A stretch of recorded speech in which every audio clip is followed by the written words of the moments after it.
Hello friends, यदि आप class 12th में हैं और आपका एग्ज़ाम 2026 में देना है, ठीक है? और ये जो वीडियो है आप लोग के लिए काफ़ी इम्पोर्टेंट है क्योंकि इस वीडियो में हम आप लोगों को केमिस्ट्री क्लास 12 का जो प्रीवियस ईयर क्वेश्चंस है 2023 का, वो सारे के सारे क्वेश्चंस को हम बताने वाले हैं, जो बोर्ड के हिसाब से बहुत ही वीवीआई है, ठीक है? आप लोग को बता दें कि देखिए इस बार हम लोग का जो 2025 में एग्ज़ाम हुआ था, ठीक है? उसमें जो स्टूडेंट था हम लोग का जिला टॉपर आया था, ठीक है? और वो जिला टॉपर इसी के बदौलत आया था कि हम लोगों ने जितने भी प्रकार के प्रीवियस ईयर क्वेश्चन थे उन सारे क्वेश्चनों को हम लोग अच्छे से कराए थे, जिसके बदौलत वो जिला टॉपर बना था, ठीक है?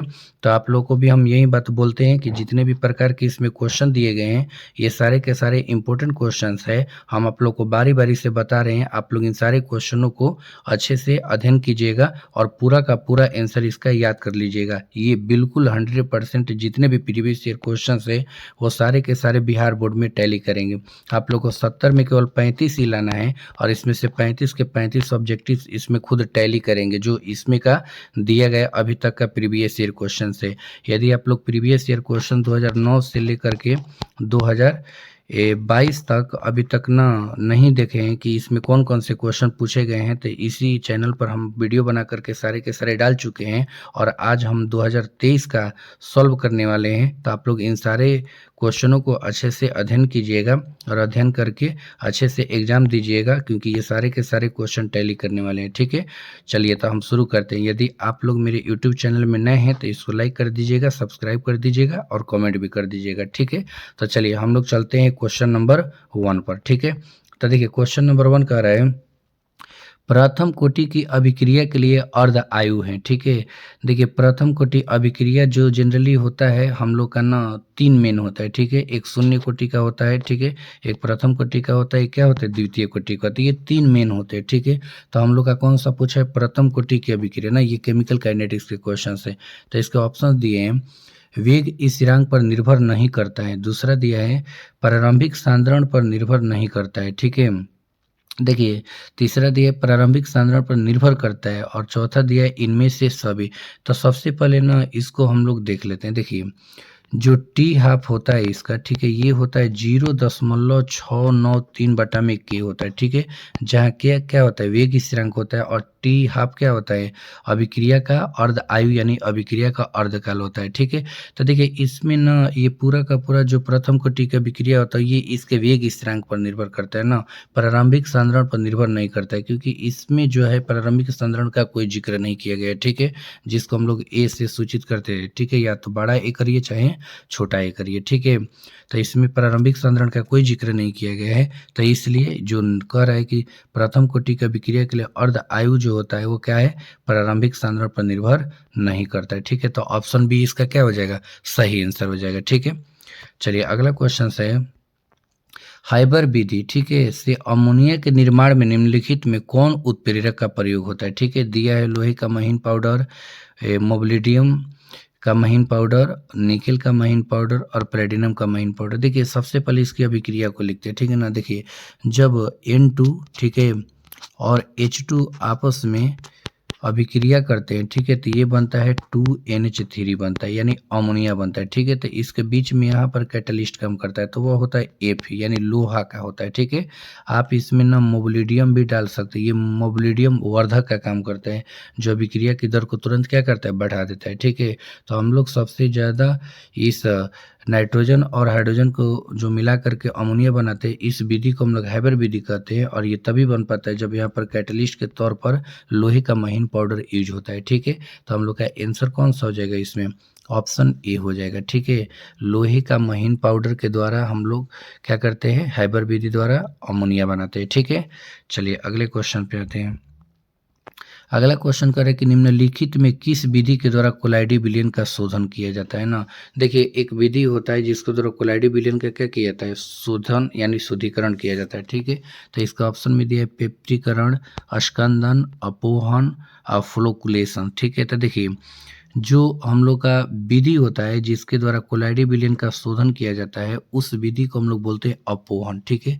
इसको हम लोग ना डायलाइसिस भी बोलते हैं, ठीक है। इसको हम लोग क्या बोलते हैं, डायलाइसिस भी बोलते हैं ना। जैसे मान लीजिए डायलाइसिस में जैसे ब्लड को साफ करता है किडनी ना, उसी प्रकार से ना ये क्या करता है, कोलाइडी विलयन का शुद्ध करता है, ठीक है। तो इस विधि को हम लोग क्या कहते हैं, अपोहन कहते हैं। इसके सारे कणों को अलग अलग कर देता है, ठीक है। चलिए तो अगले क्वेश्चन पे हम लोग आते हैं।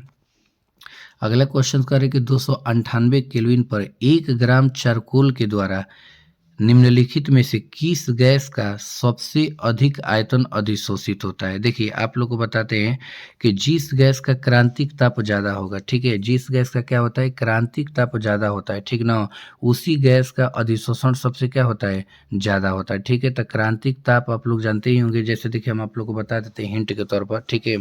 जैसे देखिए इसमें ऑप्शन दिया है ए हाइड्रोजन, हाइड्रोजन का लगभग 33 केल्विन होता है, ठीक है। बी में दिया है बी में दिया है मीथेन गैस, ठीक है, मीथेन गैस का क्रांतिक ताप 190 केल्विन होता है, ठीक है। सी में दिया है CO2, इसका होता है 304 केल्विन, ये लिख भी सकते हैं, ठीक है।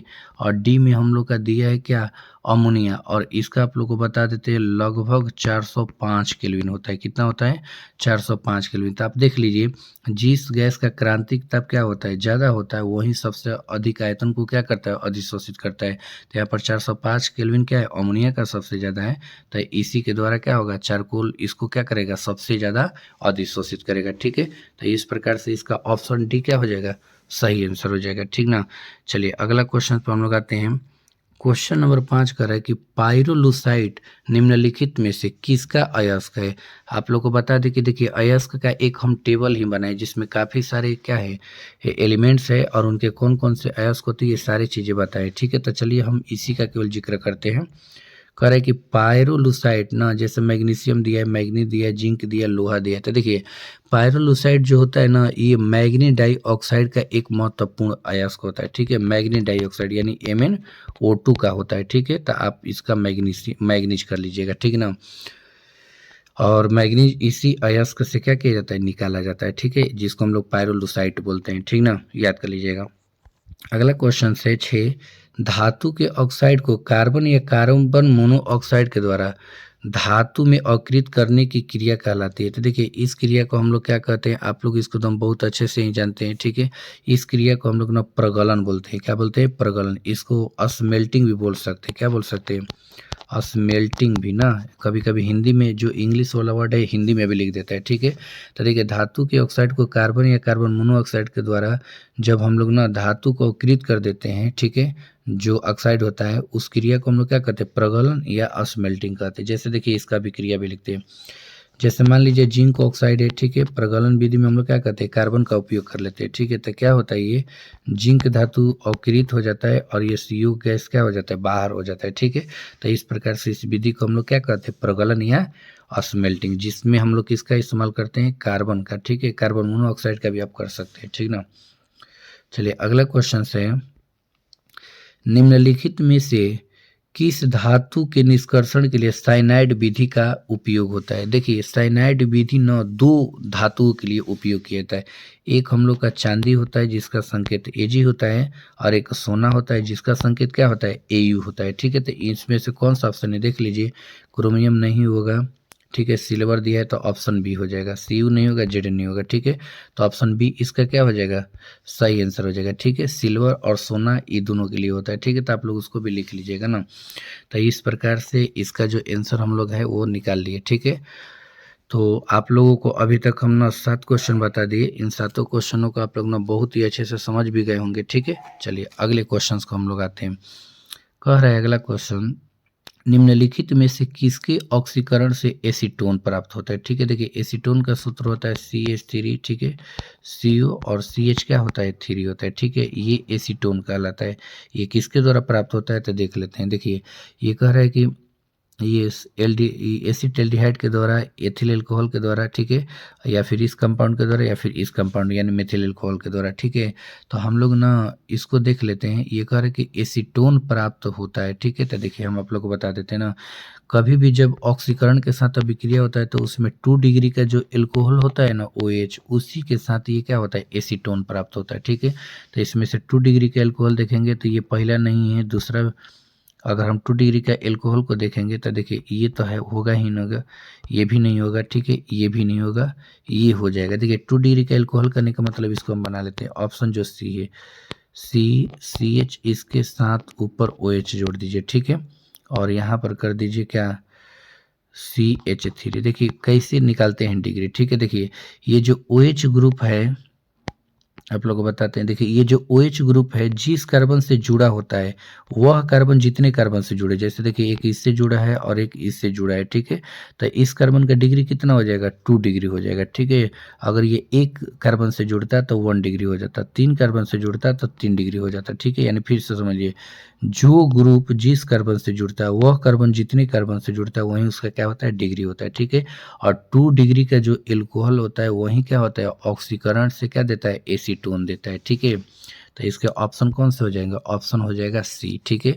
ये 2 डिग्री का एल्कोहल क्या करेगा, उसको एसीटोन में परिवर्तित कर देगा, ठीक है। चलिए अगला क्वेश्चन से 9, सेकेंडरी एमीन का क्रियाशील मूलक है, ठीक है। आप लोग को ये क्वेश्चंस कई बार हम बता चुके हैं कि देखिए NH2 होगा, ठीक है। तो इसको हम लोग क्या बोलते हैं, NH अगर 2 होगा तो इसको हम लोग क्या बोलते हैं, प्राइमरी एमीन, ठीक है। अगर NH होगा तो ये 2 डिग्री का एमीन यानी सेकेंडरी, और N होगा तो क्या होगा, टर्सरी एमीन 3 डिग्री का। तो देख लीजिए ये सेकेंडरी का पूछा है तो NH होना चाहिए, NH किस में, ऑप्शन ए में है, तो ऑप्शन ए इसका क्या हो जाएगा, सही आंसर हो जाएगा, ठीक है। चलिए अगले क्वेश्चन पर हम लोग आते हैं। अगला क्वेश्चन हम लोग का कह रहा है कि CH3 CH और CH3 से ये क्या है, NH3 जोड़ा है। NH3 यहाँ पर नहीं होगा, ठीक ना, यहाँ पर आप लोग ना इसके जगह पे NH2 कर लीजिएगा ना, मिस्टेक से ये टाइपिंग हुआ है, ठीक है। तो ये हो जाएगा NH2। अब इसका IPSC नाम क्या होता है, तो चलिए नंबरिंग कर दीजिए, ठीक है। देखिए इसका नंबरिंग अगर हम लोग करते हैं तो देखिए 1 2 और क्या करेंगे 3, 3 होगा तो ये तो क्या होगा, प्रोपेन हो गया, और 2 पर क्या है, एमीन जुड़ा है, ठीक है। तो इसको हम क्या लिखेंगे, प्रोपेन, 3 कार्बन के लिए प्रोपेन होता है, 4 कार्बन के लिए ब्यूटेन होता है, 5 कार्बन के लिए पेंटेन होता है, ठीक है। और 2 पर ये देखिए एमीन जुड़ा है, तो प्रोपेन हो गया, और 2 और क्या लिख देंगे, एमीन लिख देंगे, ठीक है। तो इस प्रकार से इसका आंसर क्या हो जाएगा, ऑप्शन सी सही आंसर हो जाएगा, ठीक ना। तो आप लोग इसको भी लिख लीजिएगा। चलिए अगले क्वेश्चन पे आते हैं, क्वेश्चन नंबर 11।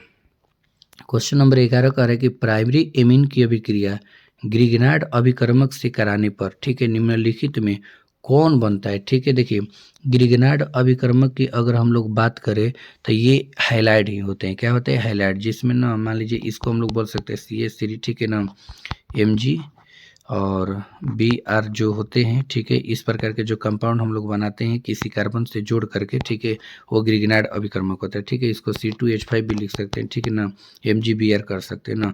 तो ये ग्रिग्नार्ड अभिकर्मक में आते हैं, ठीक है। और ये जो होते हैं ये प्राइमरी एमीन से अभिक्रिया करके क्या बनाते हैं, तो चलिए हम इसको आप लोग को समझा देते हैं। देखिए इसमें कह रहे कि एक एल्केन बनाता है, एक उच्चतर एमीन बनाता है, एक सेकेंडरी एमीन बनाता है, इनमें से कोई नहीं। तो देखिए प्राइमरी एमीन है तो एमीन से एमीन बनेबे नहीं करेगा, ठीक है। जैसे मान के चलिए ये भोगबे नहीं करेगा, ये बनेगा, और ये होकबे नहीं करेगा, तो क्या बच गया, एक एल्केन बच गया, ठीक है। तो ये क्या बनाता है, एल्केन बनाता है, ठीक ना। तो आप लोग इसको अच्छे से याद कर लीजिएगा, ठीक ना। चलिए अगले क्वेश्चंस के अगर हम लोग बात करते हैं तो अगला क्वेश्चन हम लोग का है 12, निम्नलिखित में सबसे प्रबल क्षारीय कौन है, ठीक है। निम्नलिखित में सबसे प्रबल क्षारीय कौन है, फिर आप लोग को बता देते हैं कि क्षारीयता के लिए सबसे पहले 2 डिग्री का अमीन, ठीक है, फिर 1 डिग्री का अमीन है, फिर कितना लिखिएगा, 3 डिग्री का अमीन ना। जैसे सबसे पहले NH देखिएगा, फिर क्या देखिएगा, NH2, और फिर क्या देखिएगा, N, ठीक है। तो इस प्रकार से ये डिग्री का क्रम होता है ना। तो इसका ऑप्शन में देख लीजिए सबसे क्षारीय के लिए तो ये C6, ये NH2 वाला होकर भी नहीं करेगा, पहला ऑप्शन। एक देखिए दूसरा है ये दूसरा में हो जाएगा, क्योंकि ये 2 डिग्री का मीन है, ये होकर भी नहीं करेगा, ये होकर भी नहीं करेगा, तो कौन सा हो जाएगा? ऑप्शन बी 2 डिग्री का ये मीन्स सबसे क्या होगा? अधिक प्रबल क्षारीय होगा। ठीक है, ये क्वेश्चंस कई बार रिपीट किया गया, आप लोग इसको अच्छे से याद कर लीजिएगा ना। जितना भी प्रीवियस ईयर के क्वेश्चंस बताएं उसमें ये क्वेश्चन जरूर से जरूर पूछा है। ठीक है, तो आप लोग इसको अच्छे से याद कर लीजिएगा। चलिए अगला क्वेश्चन है हम लोग का, निम्नलिखित में कौन हिंसबर्ग अभिकर्मक है? ठीक है, देखिए हिंसबर्ग अभिकर्मक का एक हम बता देते हैं, इसका जगह C6, ठीक है, H5 और यहाँ पर ना SO2 कर लीजिएगा और यहाँ पर Cl कर दीजिएगा। देखिए इसी कंपाउंड को हम लोग क्या बोलते हैं? हिंसबर्ग अभिकर्मक कहते हैं। ठीक है, और ये हिंसबर्ग अभिकर्मक क्या होते हैं? एरोमेटिक कंपाउंड देते हैं। ठीक है, जैसे देखिए एसीटोन, इसमें दिया है बेंजीन सल्फोनिल का अम्ल। ठीक है, इसका ये नाम नहीं है, बेंजील सल्फोनाइड है। ठीक है, एक मिनट, ये जो हम लोग का है, हाँ ये भी नहीं होगा। ठीक है, ये दिए पैराटाइलिन सल्फोनिल क्लोराइड। ठीक है, तो देखिए इसको हम लोग वही बोलते हैं ना, सल्फोनिल क्लोराइड ही बोलते हैं। ठीक है, ये पैरा पर होता है। ठीक है, अच्छा, और इनमें से कोई नहीं है। ठीक है, तो देखिए ये आप लोग समझ गए कि ये क्या होता है? हिंसबर्ग अभिकर्मक होता है और ये पैराटाइलिन सल्फोनिल क्लोराइड होता है। ठीक है, तो इस प्रकार से इसका जो ऑप्शन हो जाएगा वो कौन सा हो जाएगा? ऑप्शन सी इसका राइट आंसर हो जाएगा। ठीक है, तो आप लोग इसको याद कर लीजिएगा ना, और ये भी लिख लीजिए, ये हिंसबर्ग अभिकर्मक होता है, पूछ सकता है ना। चलिए अगला क्वेश्चन है, जब एसिटामाइड की अभिक्रिया Br2 या KOH से कराई जाती है तो निम्नलिखित में कौन बनता है? ठीक है, देखिए सबसे पहले हम लोग को ना एसिटामाइड का सूत्र पता होना चाहिए। ठीक है, तब जाकर के अभिक्रिया कराएंगे और पता करेंगे। जैसे देखिए हम आप लोग लिखते हैं एसिटामाइड को CH3, ठीक है, CONH2 को हम लोग बोलते हैं एसिटामाइड। क्या बोलते हैं? एसिटामाइड। और ये किससे अभिक्रिया किया है? या तो मान लीजिए Br2 से, या नहीं तो किससे किया है? KOH से किया है। ठीक है, और ये क्या बनाता है आप लोग को हम बता देते हैं, पूरा लिख देते हैं, CH3NH2 इसके द्वारा बनता है। ठीक है, जिसको हम मेथिल एमीन भी कहते हैं। ठीक है, और प्लस में देखिए क्या बनता है? 2KBr बनता है। ठीक है, और प्लस देखिए इसमें बहुत सारे कंपाउंड बन जाते हैं ना, K2Cr2, K2, ठीक है, CO3 भी बनता है, और प्लस में इसमें ना जल भी बनता है। ठीक है, 2H2O भी बनता है। तो देखिए इन सारे चीज़ों को जब बैलेंस हम लोग करते हैं पूरी तरह से, तो देखिए इन सारे चीज़ों को ना हम लोग क्या करेंगे? ध्यान नहीं देंगे। ठीक है, ये जो मेन कंपाउंड है यही बना है, इसी को हम लोग देख लेते हैं, जो कि ऑप्शन में दिया है। ये क्या बनेगा? मेथिलेमिन। तो देखिए यहाँ पर ऑप्शन में दिया है मेथिलेमिन, तो इसके जो हम लोग लेते हैं, ठीक है ना, अभिक्रिया कराते हैं एसिटामाइड का, तो ये देता है मेथिलेमिन। ठीक है, तो चलिए आप लोग इसका आंसर क्या मान लीजिएगा? मेथिल एमीन बनता है। ठीक है, चलिए अगले क्वेश्चन पे हम लोग आते हैं। अगला क्वेश्चन कह रहा है, निम्नलिखित संक्रमण तत्व के आयन में कौन अनुचुंबकीय है? ठीक है, देखिए अनुचुंबकीय की बात का है, तो अनुचुंबकीय हम लोग देख लेते हैं कौन सा है। ठीक है, देखिए कह रहा है कि Ag plus Cu2 plus Zn2 plus Au plus. ठीक है, देखिए एक हम लोग का जितने भी डी ब्लॉक के तत्व होते हैं उनके दो गुण होते हैं ना, एक अनुचुंबकीय होता है और एक क्या होता है? प्रतिचुंबकीय होता है। ठीक है, तो इसमें जो अनुचुंबकीय होता है वो होता है ना Cu2 प्लस। कौन सा होता है? Cu2 plus. अभी यही नहीं, देखिए आपको बता देते हैं कौन कौन होते हैं। अगर Fe3 प्लस होता है तो यो अनुचुंबकीय में आता है। ठीक है, Cr3 प्लस होता है तो ये भी अनुचुंबकीय में आता है। O2 होता है तो ये भी किस में आता है? अनुचुंबकीय में ही आता है। ठीक है, और बाकी ये जो दिया है आप लोग का, ये क्या है? प्रतिचुंबकीय। तो आप लोग इसको लिख सकते हैं, और भी प्रतिचुंबकीय के एग्जाम्पल चाहिए तो आप लोग ले लीजिएगा। देखिए H2O भी क्या हो जाएगा? प्रतिचुंबकीय हो जाएगा। NaCl भी क्या हो जाएगा? प्रतिचुंबकीय ही हो जाएगा। और बेंजीन मान लीजिए C6H6 भी क्या हो जाएगा?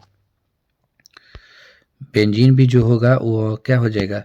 प्रतिचुंबकीय हो जाएगा। ठीक है, तो हमसे केवल पूछा है अनुचुंबकीय की बात, तो कौन सा हो जाएगा? Cu2 प्लस हो जाएगा। ठीक है, और भी एग्जाम्पल लिख लीजिएगा, बहुत सारे कन्फ्यूजन होते हैं ना कि कौन अनुचुंबकीय और कौन क्या है? प्रतिचुंबकीय। ठीक है, तो इसके हिसाब से ना आप अच्छे से इसको याद कर लीजिएगा ना। इसका ऑप्शन कौन सा हो जाएगा? ऑप्शन हो जाएगा बी। ठीक है, चलिए अगला क्वेश्चन का है 16, निम्नलिखित में किसी मुद्रा धातु कहा जाता है? ठीक है, देखिए सबसे अगर प्राचीनतम की बात कहा जाए तो देखिए मुद्रा हम लोग का ना अब तीन चीज़ों का बनाया जाता है, ठीक है। एक तो मान लीजिए तांबा का पहले बनाया जाता था, सिल्वर का अभी भी बनता है और सोना का भी बनता है, ठीक है। तो जो हम लोग का मुद्रा कह रहा है किस धातु का बनाया जाता है, तो हम लोग का यही तीनों ऑप्शन हो जाएंगे, ठीक है। FeCO नहीं से ये क्या बनता है, चुंबक बनता है, ये नहीं होगा। ये कॉपर और जिंक से पीतल बनता है, ये नहीं होगा, ठीक है। और CuAg और Au से हम लोग का क्या बनेगा, धातु मुद्रा बनेगा, तो यही ऑप्शन क्या हो जाएगा, सही हो जाएगा, ठीक है। चलिए अगला क्वेश्चन पे चलते हैं।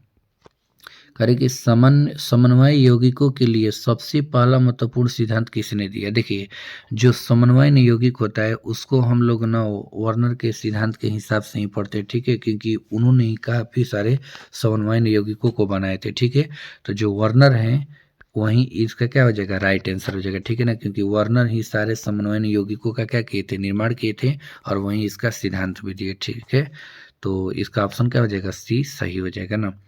चलिए अगला क्वेश्चन कह रहा है कि निम्नलिखित में से कौन एक द्विक लवण का उदाहरण है, ठीक है। देखिए आप लोग को ना काफ़ी सारा चीज़ें ये बताए थे जिसमें ना दो प्रकार के लवण आते हैं, उसे हम लोग क्या कहते हैं, द्विक लवण कहते हैं, ठीक है। जिसमें दो प्रकार के अगर लवण आ जाए तो उसे हम लोग क्या कहेंगे, द्विक लवण कहेंगे, ठीक है। तो जैसे मैं देखिए इसका दिया है, ब्लीचिंग पाउडर में नहीं आता है, इसमें तो है ही नहीं, हाइपो में भी नहीं है, पोटासिलम फिटकिरी को बोलते हैं, किसको बोलते हैं, फिटकिरी को। और फिटकिरी का सूत्र क्या होता है, K2SO4, ठीक है, इंटू Al2SO4 का क्या होता है, होल ट्राइस, इंटू क्या होता है 24H2O, ठीक है। तो देखिए इसमें दो लवण है, एक है हम लोग का K2SO4 और एक है Al2SO4, तो जिसमें दो लवण होता है जिससे निर्माण होता है उसी को हम लोग क्या कहते हैं, द्विक लवण कहते हैं, ठीक है। तो द्विक लवण का एग्जाम्पल क्या हो जाएगा, पोटासियम, जिसको हम लोग फिटकिरी भी बोलते हैं, ठीक है। इसका सूत्र लिख दीजिएगा क्योंकि सूत्र भी कभी कभी पूछ देता है, ठीक है। चलिए अगला क्वेश्चन हम लोग का 19 का रहा है, निम्नलिखित में कौन बाइडेंटेड लिगेंड है, ठीक है। देखिए बाइडेंटेड लिगेंड आप लोग को ना मेन दो बताए थे हम, याद होगा आप लोग को। देखिए एक हम बताए थे ऑक्जिलेटो C2O4 उसका सूत्र था, ठीक है। और एक बताए थे EN जिसको हम लोग एथिलीन डाई एमीन बोलते हैं ना, ये बाइडेंटेड लिगेंड है, ठीक है, क्योंकि इसमें दो दाता परमाणु होते हैं, ठीक है। तो EDTA नहीं होगा, एसीटोन एसीटेट नहीं होगा, पिरिडिन होगा, देखिए दिया एथिलीन डाइमीन जिसको हम लोग शॉर्ट में क्या लिखते हैं, EN लिखते हैं, ठीक है। तो ये इसका क्या हो जाएगा, राइट आंसर हो जाएगा, ठीक है, एथिलीन डाई एमीन। चलिए अब आते हैं हम लोग क्वेश्चन नंबर 20 पर। क्वेश्चन नंबर 20 कह रहा है कि PtC2O4 सॉरी पीटी का जो ये दिया है लिगेंड C2O4 है और Cl में प्लेटिनम की ऑक्सीकरण संख्या पूछा था। देखिए जिसका निकालना तो उसको क्या मान लेंगे, x मान लेंगे, ठीक है। और इसका जो चार्ज कितना दिया, ये एक दिया था, एक गुण इसका चार्ज होता है 0, ठीक है, C2H4 का। प्लस क्लोरीन दिया है 3, तो 3 गुण इस पर चार्ज होता है -1, और टोटल पर चार्ज कितना दिया है, -1 दिया है, तो -1 कर दीजिए, ठीक है। जब सॉल्व कीजिएगा तो ये -3 उधर जाएगा तो +3 होगा, और -1 घटेगा तो x पर क्या आएगा, +2 आएगा, ठीक है। तो इस प्रकार से जो इसका ऑक्सीकरण संख्या आएगा वो कितना आ जाएगा, +2। ऑप्शन बी इसका क्या आ जाएगा, सही आंसर हो जाएगा, ठीक है। चलिए अब चलते हैं क्वेश्चन नंबर हम लोग 21 यानी 21 पर। निम्नलिखित में से कौन बिनाइल हैलाइड है, ठीक है। बिनाइल हैलाइड की बात करता है तो देखिए PVC को हम लोग बोलते हैं पॉलीविनाइल क्लोराइड, ठीक है। और जो PVC बनता है वो तार का कवर बनाया जाता है, जो तार होते हैं ना उसके कवर PVC का बनाया जाता है। PVC का पाइप भी आता है, ठीक है, जो काफ़ी मजबूत होता है ना। अब इसमें क्या होता है हम आप लोगों को बता देते हैं। देखिए जो ये भी है ये विनाइल कहलाता है और C क्या कहलाता है, क्लोराइड कहलाता है, ठीक है। और क्लोराइड का मतलब ये क्या है, एक हाइड्रोजन है तो इसको हैलाइड भी कहेंगे, और यही विनाइल हैलाइड पूछा है, ठीक है। तो इसके हिसाब से जो हम लोग का ऑप्शंस बनता है जिससे ये क्या बनते हैं, पॉलीविनाइल क्लोराइड बनते हैं, तो ये ऑप्शंस में दिया है, ये नहीं होगा, ठीक है। ये भी विनाइल क्लोराइड नहीं है, ये भी नहीं है। देखिए ऑप्शन बी इसका क्या है, सही आंसर, लेकिन इसमें भी थोड़ा सा ना टाइपिंग में मिस्टेक हुआ है, ठीक है। यहाँ पर आप ऊपर ना Cl जोड़ दीजिएगा, ठीक है। यहाँ पर आप क्या कीजिएगा, ऊपर Cl जोड़ दीजिएगा या फिर नीचे क्या कर दीजिएगा, Cl जोड़ दीजिएगा, यानी ऐसे हम बोल रहे हैं। देखिए CH3, ठीक है, C ऊपर Cl जोड़ दीजिएगा, ठीक है, और डबल बॉन्ड क्या कर दिएगा CH2। ये क्या कहलाता है, बिनाइल हैलाइड कहलाता है या फिर बिनाइल क्लोराइड कहलाता है ना, जिसको हम लोग PVC बनाते हैं ना। ये PVC मोनोमर के तौर पर होता है जिससे PVC बनाते हैं, एक पॉलीमर है ना। तो इसका आंसर कौन सा हो जाएगा, बी, और इसका सही स्ट्रक्चर्स बना लीजिएगा, ठीक है। चलिए क्वेश्चन नंबर हम लोग 22 पर आते हैं।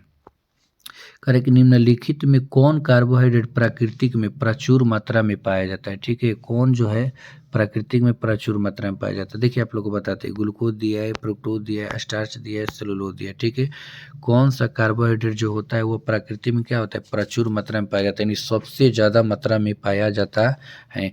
देखिए इसके लिए अगर हम लोग ना इन सारे चीज़ों को अगर हम देखें तो सब कॉमन है। ठीक है, सब के सब कॉमन है। ठीक है, तो इसमें देखिए ग्लूकोज दिया है, फ्रुक्टोज दिया है, स्टार्च दिया है, सेलुलोज दिया है, तो सेलुलोज कर लीजिएगा। ठीक है, क्योंकि ये कार्बोहाइड्रेट ना जो होता है वो खुद उसी का अंगक है। ठीक है, तो इसमें सेलुलोज कर लीजिएगा। ठीक है, अच्छा कभी कभी क्या होता है कि देखिए ग्लूकोज के भी जिक्र कर देता है। क्यों करता है, क्योंकि देखिए प्रकाश संश्लेषण के द्वारा जो तैयार होता है कार्बोहाइड्रेट वो क्या होता है, ग्लूकोज ही होता है। ठीक है, तो इसलिए क्वेश्चन जो होता है ना थोड़ा सा कंफ्यूज कर देता है। ठीक है, और पौधों का अंग का स्टार्च भी होता है। ठीक है, तो यह स्टार्च भी कभी कभी आ जाता है। ठीक है, और फलों में फ्रुक्टोज होता है तो फ्रुक्टोज भी आ जाता है। तो देखिए काफ़ी सारे क्वेश्चंस कंफ्यूजन कर देते हैं, इसलिए इस क्वेश्चंस को आप लोग क्या कीजिएगा, छोड़ दीजिएगा। ठीक है, इसके जगह पे दूसरे क्वेश्चंस को करिएगा। ठीक है, चलिए अगले क्वेश्चन पे आते हैं। निम्नलिखित में से कौन डाइसैकेराइड दूध में उपस्थित होता है। देखिए दूध में उपस्थित जो डाइसैकेराइड होता है उसको हम लैक्टोज बोलते हैं ना, इसमें लैक्टोज लिखा है तो उसको लैक्टोज बोलते हैं। ठीक है, जिसका भी वही सूत्र होता है जो चीनी का होता है, C12H22O11। ठीक है, ये लैक्टोज का सूत्र है और ये चीनी का भी सूत्र होता है। ठीक है, और इसको सुक्रोज का भी सूत्र आप कह सकते हैं। ठीक ना, तो ये दूध में पाए जाने वाला जो सैकराइड होता है, डाइसैकराइड, वो कौन सा होता है, लैक्टोज होता है। ठीक है, तो इस प्रकार से इसका आंसर कौन सा हो जाएगा, बी हो जाएगा। चलिए क्वेश्चन नंबर आते हैं हम लोग 24 पर। 24 कह रहे कि विटामिन ए का रासायनिक नाम निम्नलिखित में से कौन है। ठीक है, आप लोग को पता है कि विटामिन ए का रासायनिक नाम क्या होता है, रेटिनॉल होता है। ठीक है, ऐसे क्वेश्चन को हम लोग जल्दी जल्दी कर लेंगे ताकि वीडियो शॉर्ट में ही बन जाए और काफ़ी सारा समझ में भी आ जाए। ठीक है, तो ये हो जाएगा रेटिनॉल ना। अगला क्वेश्चन कह रहा है कि देखिए निम्नलिखित में कौन विटामिन जल में घुलनशील है। देखिए विटामिन दो तरह के होते हैं, एक जल में घुलनशील विटामिन होता है और एक क्या होता है, वसा या तेल में ना। तो देखिए जल में घुलनशील विटामिन बी और क्या होता है, सी होता है। ठीक है, बी और सी होता है। ठीक है, और वसा में होता है, इसका ट्रिक होता है अधिक, क्या याद रखिएगा, अधिक। इसको ऐसे लिखेगा ADE के। ठीक है, ये जो चार विटामिन दिया गया है ना, ADE के, ये वास्तव में घुलनशील विटामिन होते हैं। ठीक है, और जल में घुलनशील विटामिन बी और क्या होता है, सी होता है। तो इसका ऑप्शन कौन सा हो जाएगा, ऑप्शन हो जाएगा ऑप्शन सी। ठीक है, बी और सी जो कि जल में क्या होते हैं, घुलनशील विटामिन होते हैं, और भाषा में पूछेगा तो आप लोगों को बता दीजिएगा ना। तो हम आप लोग को एक क्वेश्चन के साथ दो दो क्वेश्चन बताते चल रहे हैं, तो ये सारे क्वेश्चन याद रखिएगा। ठीक है, अगला क्वेश्चन 26 से, निम्नलिखित में किससे इंसुलिन स्रावित होता है। ठीक है, देखिए इंसुलिन स्रावित होता है हम लोग के अग्नाशय से। ठीक है, अग्नाशय से इंसुलिन स्रावित होता है, ये बायोलॉजिकल क्वेश्चन से आप लोग इसको अच्छे से याद कर लीजिएगा ना। अगला है बहुत ही आसान क्वेश्चन, निम्नलिखित विटामिन ई की कमी से निम्नलिखित में कौन सा रोग होता है। ठीक है, देखिए विटामिन ई की कमी से ना हम लोग का एक ये महिलाओं का रोग होता है। ठीक है, जिसको हम लोग जनन क्षमता की कमी बोलते हैं। ठीक है, जनन क्षमता की कमी बोलते हैं। ठीक है, इसी चीज़ का क्या होता है, रोग उत्पन्न हो जाता है। ठीक है, जिन महिलाओं में अगर विटामिन ई की कमी होती है, ठीक है, उसके वजह से जनन क्षमता की कमी होती है और वह एक रोग का नाम दिया जाता है। ठीक है, तो इसका आंसर कौन सा हो जाएगा, ऑप्शन सी। ठीक है, चलिए अगला क्वेश्चन है, प्राकृतिक रबर निम्न में से किसका बहुलक है। ठीक है, प्राकृतिक रबर निम्न में से किसका बहुलक है। तो आप लोग को ये कई बार बताए हैं, किसका होता है, आइसोप्रीन का होता है। इसमें ऑप्शन कौन सा हो जाएगा, ऑप्शन सी हो जाएगा। और इसके जगह पे और भी बताए थे आप लोग को। ठीक है, नियोप्रीन रबर किसका होता है, क्लोरोप्रीन का होता है। ठीक है, नाइलॉन 6 किसका होता है, आप लोग को बताए थे, कैप्रोलैक्टम का होता है। ये तीन ऐसे इंपॉर्टेंट बहुलक हैं जिनका काफ़ी बार ये मोनोमर पूछा है। ठीक है, तो आप लोग याद रखिएगा। अभी पूछा है प्राकृतिक रबर तो आइसोप्रीन का होता है ना, बाकी जो बोले उसको भी लिख लीजिएगा ना। चलिए अगला क्वेश्चन है, निम्नलिखित में किसमें ईस्टर बंद होता है। ठीक है, निम्नलिखित में किसमें क्या होता है, ईस्टर बंद होता है। ठीक है, तो देखिए ईस्टर बंद आप लोग जानते हैं कि जैसे दिया है ऑप्शन में, टेरिलिन दिया है, नायलॉन दिया है, टेफ्लॉन दिया है, बेकेलाइट दिया है। ठीक है, तो देखिए ईस्टरबंद आप लोग को हम बताए भी थे, ठीक ना, कि जो संघनक बहुलक होते हैं उसी चीज़ों में ये क्या होते हैं, ईस्टरबंद होते हैं, ईस्टरबंद पाए जाते हैं। तो देखिए टेरिलिन जो है संघनक बहुलक में आता है और इसमें क्या होता है, ईस्टरबंद पाया जाता है। ईस्टर का मतलब COOR बंद पाया जाता है। ठीक है, तो इस प्रकार से इसका ऑप्शन कौन सा हो जाएगा, हम लोग का ऑप्शन ए सही हो जाएगा। ठीक है, तो आप लोग इसका ऑप्शंस को याद रखिएगा ना। देखिए अगला क्वेश्चन कह रहा है कि निम्नलिखित में कौन ताप दृढ़ प्लास्टिक है। ठीक है, देखिए ताप जब दृढ़ प्लास्टिक की अगर बात कर रहा है, ठीक है, तो ये सबसे मजबूत प्लास्टिक की बात कर रहा है। ठीक है, जो कि सबसे मजबूत प्लास्टिक भी आप लोग जानते हैं कौन सा होता है, बेकलाइट होता है। ठीक है, ये इस पर ताप का उतना प्रभाव भी नहीं पड़ता है ज़्यादातर। ठीक है, ये ताप से दृढ़ होता है। ठीक है ना, इस पर टेम्परेचर का उतना ज़्यादा प्रभाव नहीं पड़ता है, इसलिए इसे ताप दृढ़ बहुलक भी बोलते हैं। ठीक है, तो इसका आंसर कौन सा हो जाएगा, ऑप्शन सी इसका सही आंसर हो जाएगा। ठीक है, चलिए अगला क्वेश्चन हम लोग चलते हैं।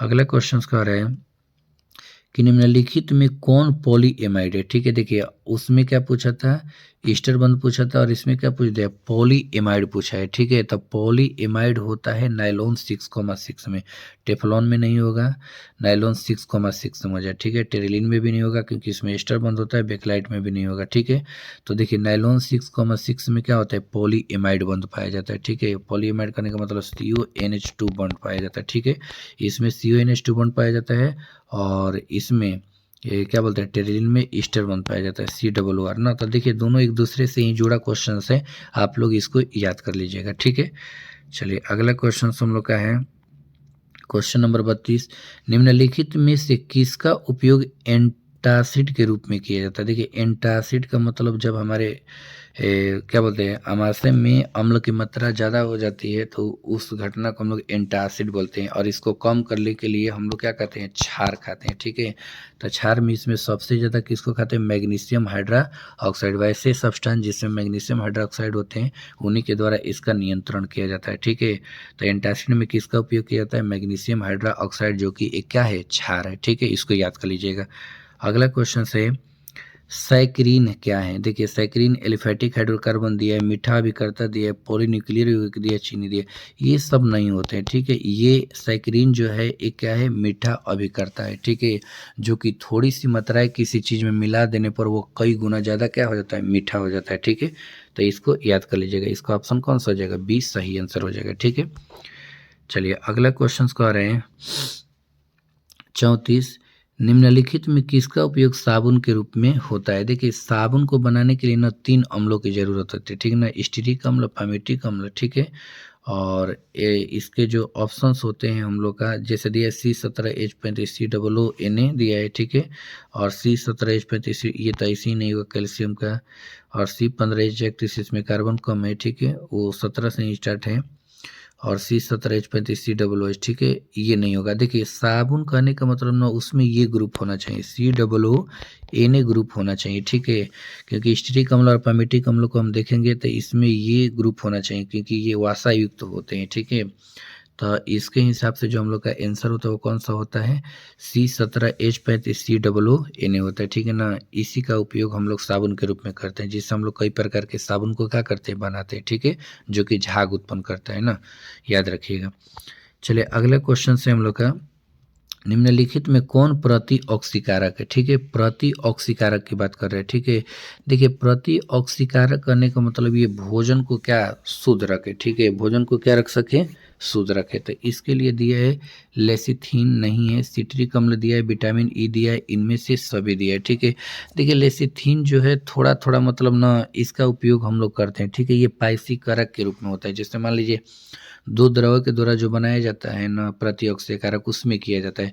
सिट्रिक अम्ल भी हो जाता है, विटामिन ई भी हो जाएगा, और लेसिथिन भी थोड़ा थोड़ा हो ही जाता है। तो इसका ऑप्शन में इनमें से सभी दिया है, तो इसका सही आंसर क्या हो जाएगा, ऑप्शन डी, इनमें से सभी। ठीक है, ये सभी के सभी क्या है, प्रतिऑक्सीकारक हैं, जो कि ऑक्सीजन के विरुद्ध काम करते हैं। ठीक है, और भोजन को क्या रखते हैं, शुद्ध रखते हैं। ठीक है, चलिए अगला क्वेश्चन हम लोग का है NaCl के। ठीक है, NaCl के जलीय वैद्युत अपघटन से कैथोड पर निम्न में से मुक्त होता है। देखिए NaCl को जब हम लोग ना तोड़ेंगे ना तो उसके द्वारा क्या होगा, इसके जलीय की बात कर रहे हैं। ठीक है, तो चलिए हम इसको बताते हैं आप लोग को ना। जैसे देखिए मान लीजिए ये कोई चीज़ हम लोग का वैद्युत अपघटन से हो गया, ये कैथोड हो गया, ये बल्कि एनोड हो गया, प्लस ले लीजिए, और ये कैथोड हो गया माइनस। ठीक है, और देखिए और जब हम लोग ना, एक मिनट इसको हम बना लेते हैं ना, ये हम लोग का क्या हो गया प्लस, और ये हम लोग का क्या हो गया माइनस। ठीक है। अब देखिए जब तोड़ते हैं तो Na प्लस में टूटता है, ठीक है, और Cl माइनस में, ठीक है, और जल को तोड़ते हैं तो H प्लस में और OH माइनस में टूटता है, ठीक है। तो इसके हिसाब से जब हम लोग ना इसको देखते हैं तो देखिए कैथोड पर सोडियम में और H प्लस आयन में हल्का हाइड्रोजन होने के साथ ये जमा हो जाता है, ठीक है। तो हम लोग को केवल कैथोड की ही बात का है, तो ये हाइड्रोजन है तो ये क्या हो जाएगा, हाइड्रोजन इसका सही आंसर हो जाएगा, ठीक है।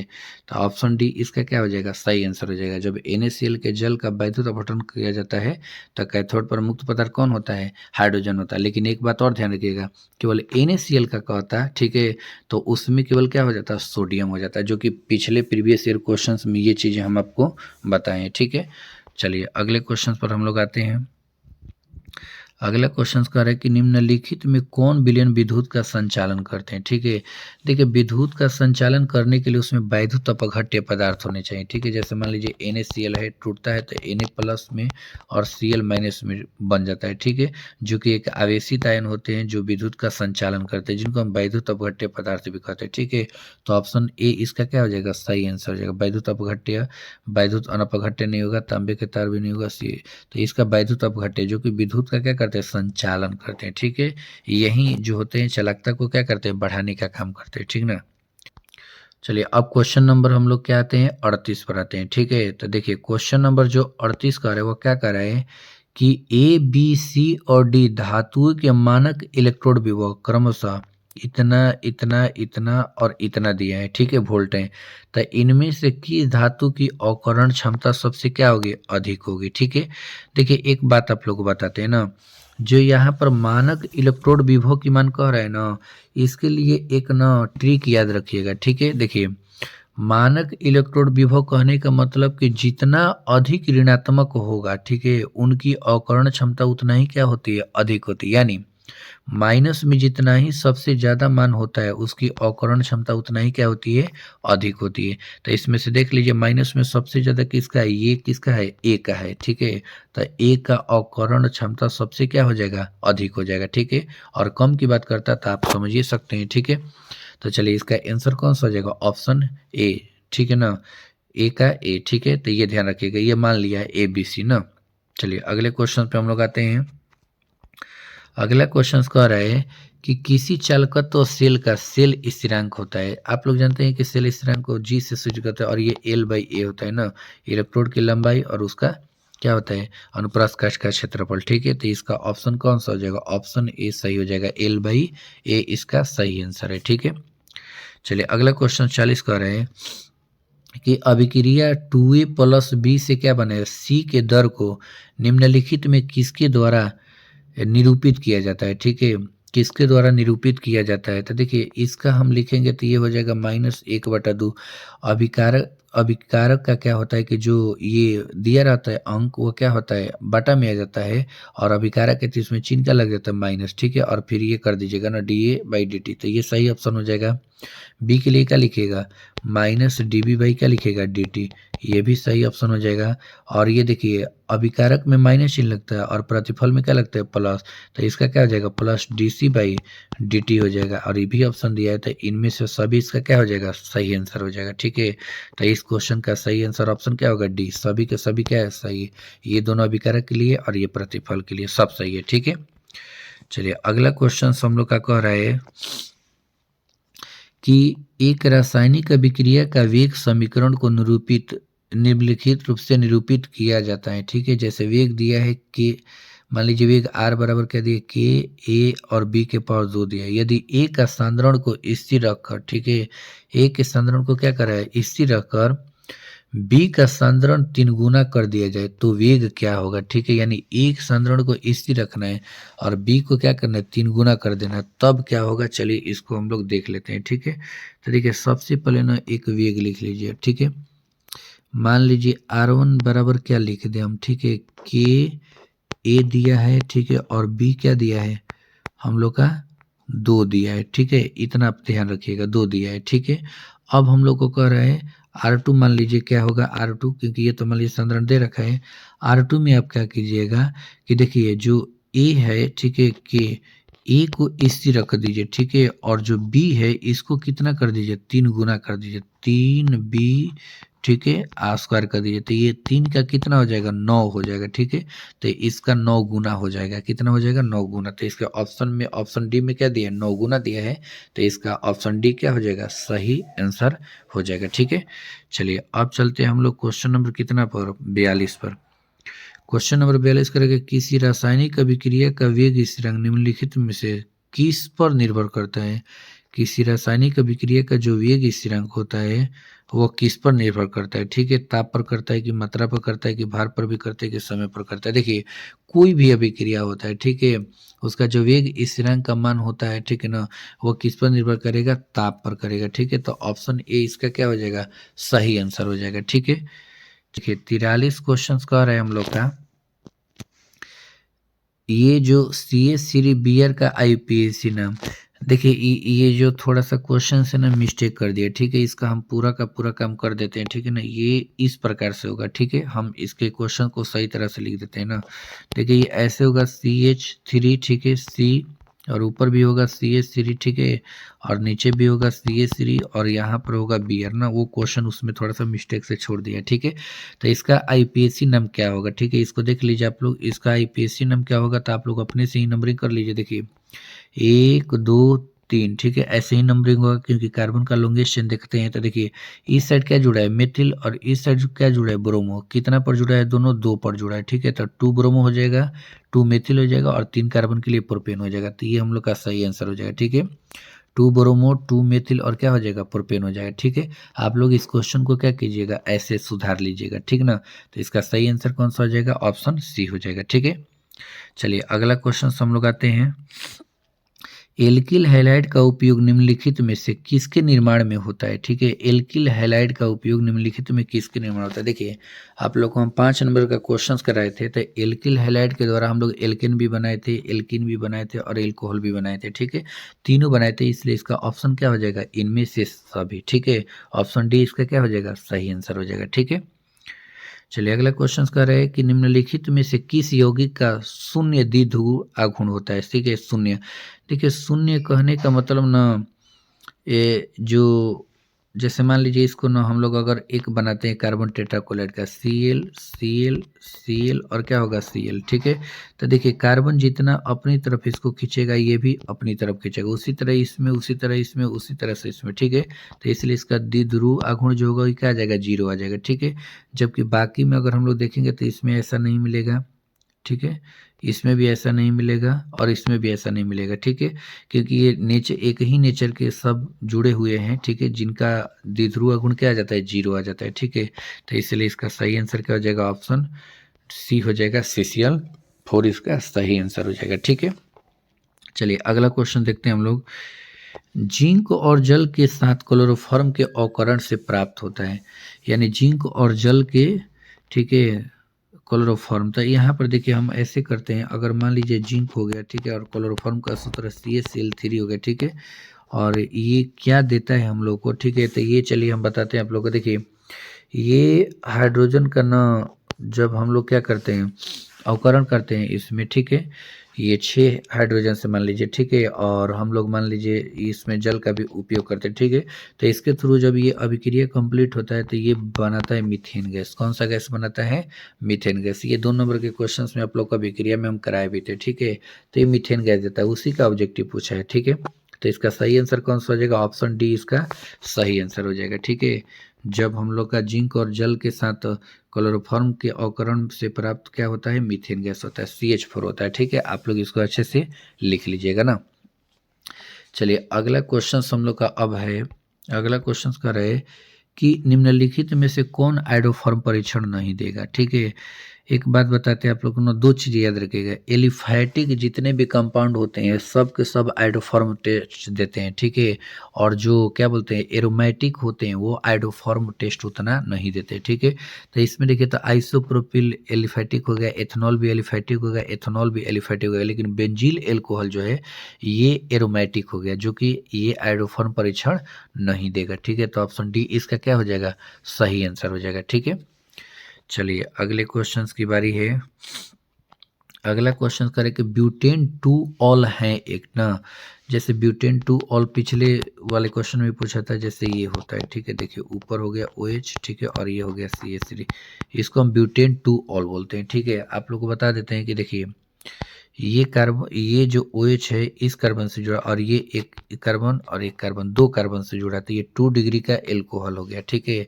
तो इसको हम सेकेंडरी एल्कोहल भी कहेंगे। तो इसका ऑप्शन कौन सा हो जाएगा? ऑप्शन बी इसका सही आंसर हो जाएगा, ठीक है, सेकेंडरी एल्कोहल, ठीक ना। चलिए अगला क्वेश्चन हम लोग का है, अगला क्वेश्चन कह रहा है कि निम्नलिखित में कौन जल में घुलनशील है, ठीक है। आप लोग जानते हैं कि एक जल में घुलनशील जल के साथ ना शराब को ज़्यादातर मिलाया जाता है, जो उसमें क्या होता है, घुल जाता है। तो इसमें एक दिया है शराब मिथनॉल, ठीक है, ये ऑप्शन ए। तो यही इसका क्या हो जाएगा, सही आंसर हो जाएगा।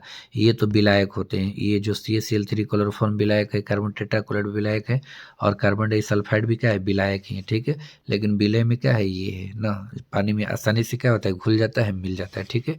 तो इसका ऑप्शन क्या हो जाएगा, ऑप्शन ए हो जाएगा, ठीक है। अगला क्वेश्चन से, क्रिस्टल तंत्रों की कुल संख्या कितनी होती है? तो आप लोग जानते हैं इसका ट्रिक होता है CT और HMT, ठीक है। ये 7 क्रिस्टल तंत्र होते हैं, कितने होते हैं, 7 होते हैं। तो ऑप्शन ए इसका क्या हो जाएगा, सही आंसर हो जाएगा, ठीक है। चलिए अगला क्वेश्चन कह रहा है कि निम्नलिखित में कौन सा संयोजक ठोस है, ठीक है। आप याद रखिएगा, संयोजक बोले चाहे नेटवर्क बोले, ठीक है, इसके दो मेन एग्जांपल होते हैं, कौन कौन, हीरा और ग्रेफाइट, इसके मेन एग्जांपल है। तो लोहा दिया है, सोडियम क्लोराइड दिया है, तांबा दिया नहीं होगा जी, हीरा इसका आंसर हो जाएगा, ठीक है। हीरा के जगह पे अगर हम लोग का क्या दिया रहता, अगर हम लोग का ना ग्रेफाइट भी दिया रहता तो वही आंसर इसका होता, ठीक है। चलिए अब अगला क्वेश्चन हम लोग चलते हैं 52 पर। किसी धातु की षटभुजीय सीमित, ठीक है, इसको एकदम बढ़िया से समझिएगा, ठीक है ना। किसी धातु की षटभुजीय सीमित पैकिंग संरचना में समन्वयन संख्या होती है। देखिए षटभुजीय कहने का मतलब क्या कर रहे हैं, हेक्सागोनल की बात कर रहे हैं, ठीक है। और हेक्सागोनल पैकिंग होता है वो कितने परमाणु से, 12, क्योंकि इसमें 3D लेयर होते हैं, ठीक है, जो एक परमाणु को 12 अणु परमाणु क्या होते हैं, टच करते हैं, ठीक है। तो इसका आंसर क्या हो जाएगा, 12, ऑप्शन डी इसका सही आंसर हो जाएगा, ठीक है। चलिए अगला क्वेश्चन हम लोग देखते हैं, निम्नलिखित में से कौन आदर्श घोल नहीं है, ठीक है। निम्नलिखित में से कौन आदर्श घोल नहीं है, तो इसमें आदर्श घोल की बात करता है, ठीक है। आप लोग को बता रहे हैं कि देखिए क्लास में जब हम आदर्श विलयन और अनादर्श विलयन बता रहे थे तो काफ़ी सारी चीज़ें बताए थे, ठीक है। तो देखिए बेंजीन और टाइलून हो जाएंगे, methyl alcohol plus ethyl alcohol, ये भी आदर्श घोल का एग्जाम्पल से, लेकिन घोल नहीं कर, देखिए क्लोरोफॉर्म और एसीटोन, ये नहीं होगा, ठीक है। घोल नहीं है पूछा तो ये ऑप्शन क्या हो जाएगा, सही हो जाएगा, क्योंकि ये अनादर्श विलयन, ठीक है। क्योंकि आप लोग जानते हैं कि आदर्श घोल वे होते हैं जिनके तापमान और सांद्रताओं पर राउल्ट के नियम क्या होते हैं, पालन करते हैं, ठीक है। तो ये क्या होता है, पालन नहीं करता है, इसलिए आदर्श घोल नहीं है, ठीक है। तो ऑप्शन सी इसका क्या हो जाएगा, सही आंसर हो जाएगा, ठीक है। चलिए अगले क्वेश्चन को देखते हैं, और एक और बात बता देते हैं कि इसके देखिए अगर ये क्वेश्चन देगा ना तो आप लोग छोड़ दीजिएगा, ठीक है, क्योंकि एक और भी इसके कंपाउंड है, आप इस क्वेश्चन को छोड़ ही दीजिएगा, ठीक है। ऐसे इसका तो सही आंसर क्लोरोफॉर्म और एसीटोन है, लेकिन इस क्वेश्चन को छोड़ दीजिएगा, ठीक है, क्योंकि ये थोड़ा सा ना कुछ ऐसे कंपाउंडों को लेता है जो कि पूरा प्रोसेस करने पर थोड़ा सा आंशिक रूप से पता चलता है कि ये आदर्श घोल है, ठीक है, या फिर आदर्श घोल नहीं, इसलिए इस क्वेश्चन को छोड़ दीजिएगा आप लोग ना।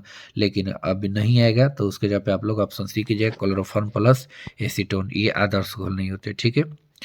चलिए अगला क्वेश्चन से, निम्नलिखित में कौन अर्धपारगम्य झिल्ली से निकल पाते हैं? आपको हम बताए थे ये क्वेश्चंस कि ये मान लीजिए हम लोग का बिलियन हो गया है, ठीक है, ये क्या है, बिलियन है, और ये क्या है, विलायक है, ठीक है, विलायक है, और ये बीच में मान लीजिए अर्धपारगम्य झिल्ली होता है। तब विलायक के कण क्या होते हैं, निकल करके बिलियन में जाते हैं, ठीक है ना। तब विलायक के अणु हो जाएंगे, ठीक है। ऑप्शन ए इसका क्या हो जाएगा, सही आंसर हो जाएगा। अर्धपारगम्य झिल्ली से किसके अणु निकलते हैं, तो विलायक के अणु निकलते हैं, ठीक है। तो चलिए अब हम लोग ना क्वेश्चन नंबर 55 पर आ रहे हैं। क्वेश्चन नंबर 55 का रहा है कि यदि 18 ग्राम ग्लूकोज को 1000 ग्राम घोलक में घुलाया जाता है तो उस घोल को कहते हैं, ठीक है, उस घोल को क्या कहते हैं, चलिए इसको हम लोग देख लेते हैं ना।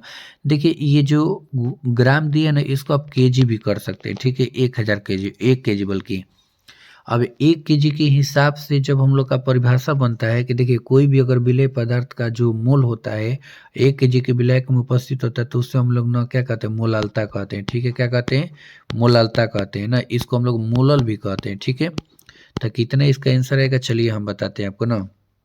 सबसे पहले क्या कीजिएगा मोललता का सूत्र लिख लीजिएगा, A गुणे 1000 ठीक है? A1 कर दीजिएगा, अब बटा में ना W1 गुणे क्या कीजिएगा A2 कर दीजिएगा, ठीक है? अब देखिए यहाँ पर A1 कितना दिया 18 रख दीजिए, 18 गुणे 1000 है तो 1000 कर दीजिए, ठीक है? बटा में W1 कितना आता है ग्लूकोज है तो इसका आता है 180, कितना आता है 180, इसका अणु भार आता है ना, आणविक द्रव्यमान है W, ठीक है? और ये कितना दिया है 1000 ग्राम, ठीक है? तो ये 1000 से 1000 खत्म, 18 दहा में 180 यानी 1/10 बराबर कितना आ जाएगा 0.1, ठीक है? तो 0.1 मोलर इसका क्या हो जाएगा सही आंसर हो जाएगा, ठीक है?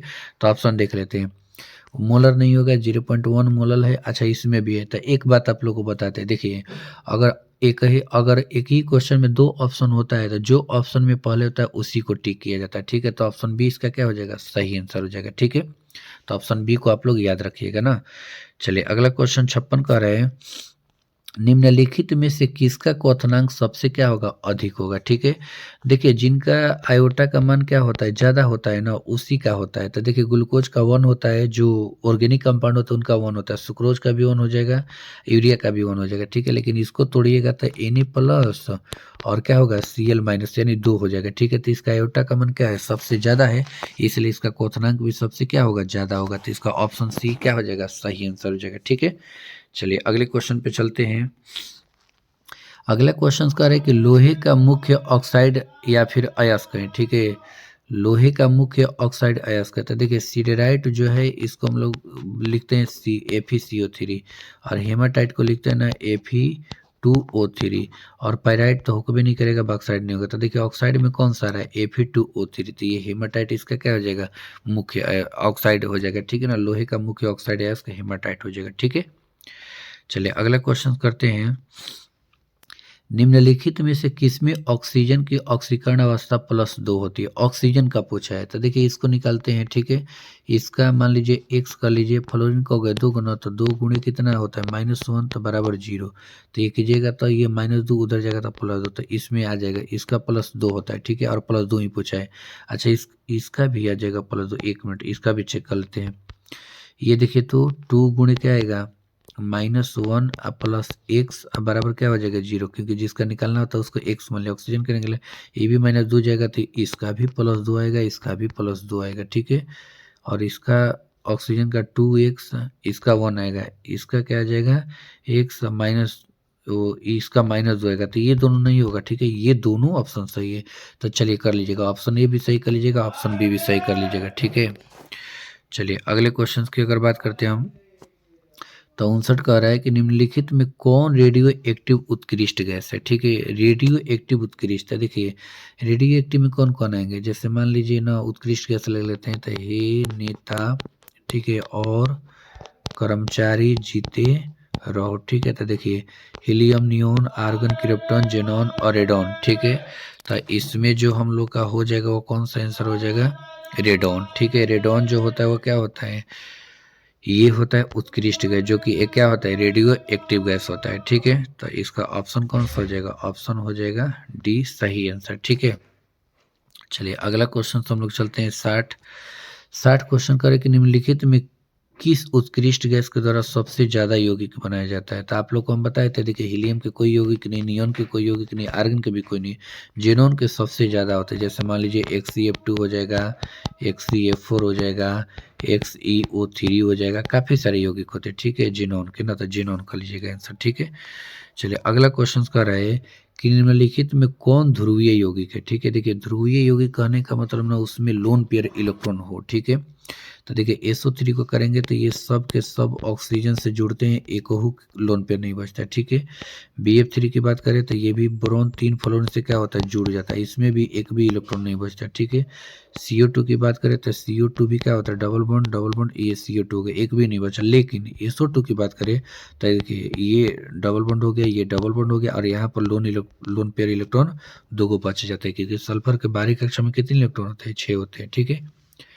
तो इस प्रकार से ये ध्रुवीय यौगिक हो जाता है ना, तो ऑप्शन इसका ए क्या हो जाएगा, सही आंसर हो जाएगा। ठीक है, चलिए अगला क्वेश्चन है, निम्नलिखित में कौन प्रथम संक्रमण श्रेणी का सदस्य है। ठीक है, तो आप लोग को तो ये कई बार क्वेश्चंस बताए हैं। ठीक है, प्रथम संक्रमण श्रेणी का सदस्य कौन सा हो जाएगा, निकेल हो जाएगा, क्योंकि आप लोग जानते हैं कि साइंस टीचर बिंदा क्रूमन, ठीक है, फेकोनी न कॉजन, यही सब एलिमेंट होते थे, इसमें निकेल आ गया जो कि 3D प्रथम संक्रमण श्रेणी है। ठीक है, तो एन इसका क्या हो जाएगा, सही आंसर हो जाएगा ना। अगला क्वेश्चन है 63, Cu2+ का इलेक्ट्रॉनिक विन्यास। तो देखिए 2+ का पूछा है, तो इसमें जो आयन होते हैं वो इलेक्ट्रॉन घट जाते हैं। तो देखिए कॉपर का होता है परमाणु संख्या 29, 2 आयन है तो 2 घटा दीजिए, कितना बचेगा 27। ठीक है, तो देखिए 20 तक होता है 4s2 और लास्ट में हो जाएगा 3d7। ठीक है, और यहाँ पर आर्गन ले लीजिए क्योंकि ये 18 का होता है। ठीक है, तो इस प्रकार से क्या होगा 4s2 3d7 किस में है, तो ये देखिए ऑप्शन जो ये दिया है बी ना, बी क्या हो जाएगा सही। ये देखिए 4s2 है, 3d7 है और आर्गन 18 हो गया, 18 2 20 और 20 7 क्या हो गया 27 इलेक्ट्रॉन। तो ये ऑप्शन बी क्या हो जाएगा, इसका सही आंसर हो जाएगा। ठीक है, तो ऑप्शन बी इसका सही आंसर हो जाएगा। ठीक है, चलिए अगले क्वेश्चंस पर हम लोग आते हैं। अगला क्वेश्चन हम लोग का कह रहे हैं कि एंजाइम क्या है। देखिए ये कितना बार पूछा जा चुका है। ठीक है, एंजाइम क्या होता है, प्रोटीन होता है। ठीक है, प्रोटीन ना। अगला क्वेश्चन है कि निम्नलिखित में कौन ईथर है। देखिए ईथर का सिंबल क्या होता है, ओ होता है। इसको हम 2 तरह से लिखते हैं, ROR से सूचित करेंगे या नहीं तो ROR- से सूचित करेंगे। ठीक है, तो ईथर ओ है, तो देख लीजिए इसमें कौन सा हो जाएगा, ऑप्शन इसका सी क्या हो जाएगा, सही हो जाएगा। ठीक है, देखिए इसमें दिया है ROR। ठीक है, तो ऑप्शन सी ईथर वाला क्या हो जाएगा, सही हो जाएगा। ठीक है, तो इस प्रकार से ये सारे के सारे क्वेश्चन हम लोग कर लिए। ठीक ना, चलिए अब चलते हैं हम लोग अगले क्वेश्चन पर। ठीक है, अगला क्वेश्चन हम लोग का क्या करे, इसको हम लोग देख लेते हैं बहुत ही बढ़िया से। ठीक है, देखिए अगला क्वेश्चन हम लोग का कह रहे हैं कि 66 बेंजीन डाइएजोनियम क्लोराइड के, ठीक है, जलीय विलयन को गर्म करने से निम्नलिखित में से कौन प्राप्त होता है। ठीक है, बेंजीन डाइएजोनियम क्लोराइड के, ठीक है, जलीय विलयन को गर्म करने से निम्नलिखित में क्या प्राप्त होता है। देखिए सबसे पहले ना बेंजीन डाइएजोनियम क्लोराइड को हम लोग बता देते हैं क्या होता है। देखिए इस प्रकार से N2+ और Cl- होता है, तो इसको बेंजीन डाइएजोनियम क्लोराइड बोलते हैं। ठीक है, और इसके क्या करें, विलयन को, जलीय विलयन को गर्म करने पर क्या बनता है। ठीक है, तो देखिए ये क्वेश्चन हम पहले भी आप लोग को क्या किए हैं, बता रखे हैं। ठीक है, और इसके बताने से आप लोग को हम ये भी बताए थे कि कौन सा कंपाउंड हम लोग का क्या होता है, बनता है। ठीक है, तो चलिए उस कंपाउंड को हम लोग ना बढ़िया से देख लेते हैं कि कौन सा कंपाउंड हम लोग का बन रहा था। ठीक है, तो देखिए इसके द्वारा हम लोग का ना बनता है फिनोल। क्या बनता है, फिनोल। देखिए जब इसको हम लोग ना जल के माध्यम से गर्म करते हैं, ठीक है, तो ये हम लोग का देता है फिनोल। क्या देता है, बेंजीन को उपरोज फिनोल देता है। ठीक है, और प्लस में N2 गैस भी देता है और प्लस में HCl भी देता है। ठीक है, तो आप यहाँ पर इसको प्लस करके लिख सकते हैं ना, लेकिन हम लोग का मेन कंपाउंड क्या देता है, फिनोल देता है। ठीक है, तो इस प्रकार से इसका ऑप्शन कौन सा हो जाएगा, सी सही हो जाएगा। ठीक है, चलिए अगले क्वेश्चन पर हम लोग आते हैं। देखिए अगला क्वेश्चन करें कि जब फॉर्मिक अम्ल को सांद्र H2SO4 के साथ गर्म किया जाता है तो निम्नलिखित में कौन प्राप्त होता है। ठीक है, ये आप लोग को एक क्वेश्चन अभी अभी हम 2021 में भी बताए थे। ठीक है, और इसके द्वारा जो हम लोग का आंसर होता था वो क्या होता था, कार्बन मोनोऑक्साइड होता था। ठीक है, यहाँ पर हम बताए थे कि देखिए जो ये फॉर्मिक अम्ल होता है HCOOH, ठीक है, इसको जब हम ना H2SO4 के साथ क्या करते हैं, गर्म करते हैं और जल को निकाल देते हैं। ठीक है, तो ये क्या बन देता है, कार्बन मोनोऑक्साइड गैस देता है। ठीक है, ये प्रीवियस ईयर के 2021 में ही क्वेश्चन है। ठीक है, याद कर लीजिएगा इसको ना। चलिए अगले क्वेश्चन पे हम लोग आते हैं। अगला क्वेश्चन करे 69, निम्नलिखित में कौन टॉलिन अभिकर्मक है। ठीक है ना, कौन सा टॉलिन अभिकर्मक है। देखिए जो सिल्वर के, ये भी क्वेश्चन पूछा था, जो सिल्वर के जो अमोनियम यौगिक होते थे, ठीक ना, यानी सिल्वर अमोनियम यौगिक जो बनाए थे वही क्या होता था, टॉलिन अभिकर्मक होता था। ठीक है, ये सब तो देखिए नहीं होगा क्योंकि ये सिल्वर है तो इसके दूसरे कंपाउंड ये हैं, तो ये सिल्वर का जो अमोनिया कंपाउंड होता है वही क्या होता है, टॉलिन अभिकर्मक होता है। ठीक है, तो इसको आप लोग ऑप्शन ए सही कर लीजिएगा। ठीक है, चलिए अब चलते हैं हम लोग लास्ट क्वेश्चन 2023 का। कह रहे ये तो बहुत बार पूछा है, निम्नलिखित में से कौन कैनिजारो अभिक्रिया देता है, ठीक है ना? कौन कैनिजारो अभिक्रिया देता है? तो आप मार लीजिएगा ऑप्शन बी फॉर्मल डिहाइड देता है। नाम भी लिख लीजिए इसका, फॉर्मल डिहाइड ना। ये कई बार रिपीट किया गया है, इसलिए आप लोग को बोलते हैं कि देखिए, यदि आप लोग ना 2026 में एग्जाम देने वाले जितने भी छात्र छात्राएं हैं, ठीक है, आप लोग को हम पूरे हिंट के साथ बता रहे हैं, ठीक है ना? इस बार के एग्जाम में पूरा का पूरा प्रीवियस ईयर के क्वेश्चंस ही रिपीट करेंगे, ठीक है? क्योंकि देखिए, हम हर साल जितने भी प्रीवियस ईयर क्वेश्चंस होते हैं, उन सारे प्रीवियस ईयर क्वेश्चंस को कराते हैं। और लो जो हम लोग का 70 ऑब्जेक्टिव पूछता है, जिसमें से हम लोग को 35 ही करना होता है, ये 35 क्या 50 ऑब्जेक्टिव एकदम पूरा का पूरा न टच कर जाता है इसमें से, ठीक है? क्योंकि ये सारे के सारे रिपीटेड क्वेश्चंस ही होते हैं, ठीक है, जो कि बार बार रिपीट करता है। इसलिए आप लोग को भी हम समझा रहे हैं कि देखिए, अभी तक आप लोग मेरे यूट्यूब चैनल में जितने भी प्रकार के ये क्वेश्चंस हम डाले हैं, प्रीवियस ईयर क्वेश्चंस, ठीक है, ऑब्जेक्टिव का, वो आप लोग कर लीजिए। आप लोग का लगभग बता रहे हैं 35 में 35 नंबर आ जाएगा, ठीक है? ये हम आप लोग को एक अनुभव के आधार पे बता रहे हैं, ठीक है? इसलिए आप लोग सारे के सारे इन क्वेश्चनों को अच्छे से देख लीजिए और याद भी कर लीजिए, ठीक है? तो चलिए, हम अब मिलते हैं आप लोग को अगले वीडियो में। जितने भी प्रकार के जो क्वेश्चंस हम कराए हैं, इन सारे क्वेश्चनों को आप लोग याद कर लीजिए, क्योंकि बिहार बोर्ड का एग्जाम बहुत ही नज़दीक आ रहा है और उस समय हम लोग का तैयारी बहुत ही अच्छा होना चाहिए, ठीक है? फिर कुछ सब्जेक्टिव के मेन मेन क्वेश्चंस है जो कि आप लोग को हम 3-4 दिन में लेकर आने वाले हैं, जो कि आप लोग इसको भी अच्छे से अध्ययन कर लीजिएगा, ठीक है? तो चलिए, आज के लिए इतना ही। थैंक्स।